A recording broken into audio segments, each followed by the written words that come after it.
Hello everyone, welcome to another video on the channel and welcome to round 19 of GT Sport FIA Nations 2020 series, and it's a quickfire strategy guide as we visit Laguna Seca in Group 1. Now just very quickly we'll do a brief video on this race. Here is the settings for the race. We have 24 laps of Laguna Seca, fuel consumption at times 4, tyre wear at times 6, and we have all 3 tyres of the racing category available, but only the hard and the medium are mandatory, so that does definitely add an interesting twist to the strategy for this one. Looking at the sort of leaderboard, it's the Audi R18 2016 that is dominating, but that is not the car that you want to choose in this one, which we'll discuss just in a moment. So Laguna Seca is fairly famous for its rather large pit loss, particularly in Group 3 and Group 4. Now if you don't know, the sort of length of the pit loss can change quite dramatically depending on what category of car you're in. So for this upcoming Tuesday's race in Group 1 machinery, the pit loss will be coming in at 10.9 seconds.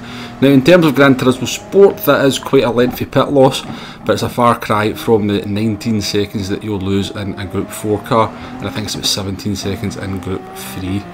So moving on to fuel, now this is where your sort of car choice comes into play.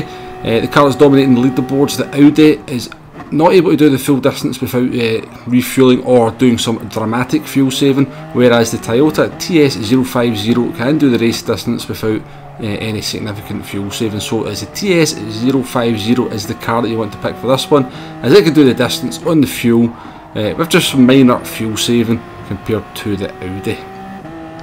So as we've seen from the settings, the soft, medium and the hard tyres are all available for this race, but only the medium and the hard tyres are mandatory. So that would mean if you were to use the soft tyres, you are sort of locking yourself into a 2-stopper.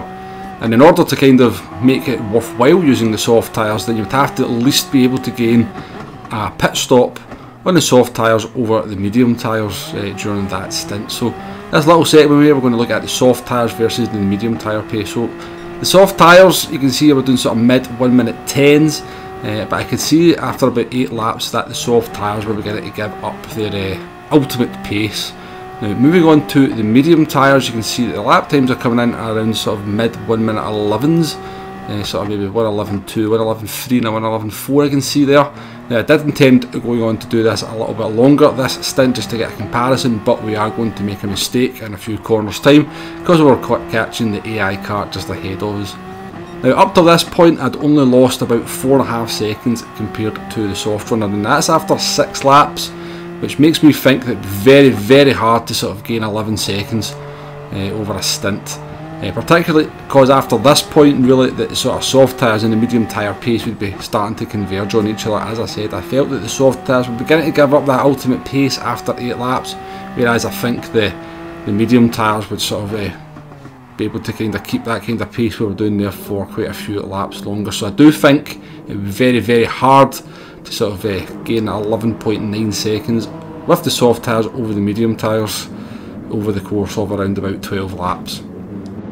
So with that in mind, I do think that the strategy for this one does basically come down to a one-stop, either doing mediums onto hards or hards onto mediums. Depending on where you qualify, I think if you qualify towards the front and you can sort of rely on the cars around you to also be on the mediums, then you'd start on the mediums. I think they're probably good for around about 15 laps, and then sort of maybe the remaining 9 laps on the hard tyres. Starting towards the rear, I would probably start on the hard tyres. Because you're going to sort of burn off a little bit of that fuel, I think you could probably maybe only do about 6 or 7 laps on the hard tyres and then move on to the medium tyres and do a sort of slightly longer stint. Now the car to pick for this one, in my opinion, is the TS050, despite the fact that the Audi appears to be the quicker car over a single lap anyway, but you don't have to do a whole lot of fuel saving to get the Toyota to the finish, whereas with the Audi I think significant fuel saving would be required, or you'd have to take on fuel at the pit stop. The Toyota at least gives you that kind of safety net of not having to take on fuel. Going back to the 2-stopper and sort of doing a stint on the soft tyres, I'm not saying it's not possible to do it and make up the time. I didn't think I had the speed in me to sort of make up the time. Other drivers maybe will be different, and I think if you started in pole position and were just able to bolt off the front, that would be your best chance to make that strategy work. But I think for the vast majority of drivers, it's definitely going to be a one-stop in the Toyota. Save a little bit of fuel so you don't have to take anything on at the pit stop, and depending on where you start the race will kind of dictate or how you qualify, which we'll obviously do on the soft tyre, remember, will sort of dictate whether you're going to start on the mediums or the hards. So a very quick fire strategy guide here for you, hopefully some useful information in there to sort of get you prepared for this race tomorrow.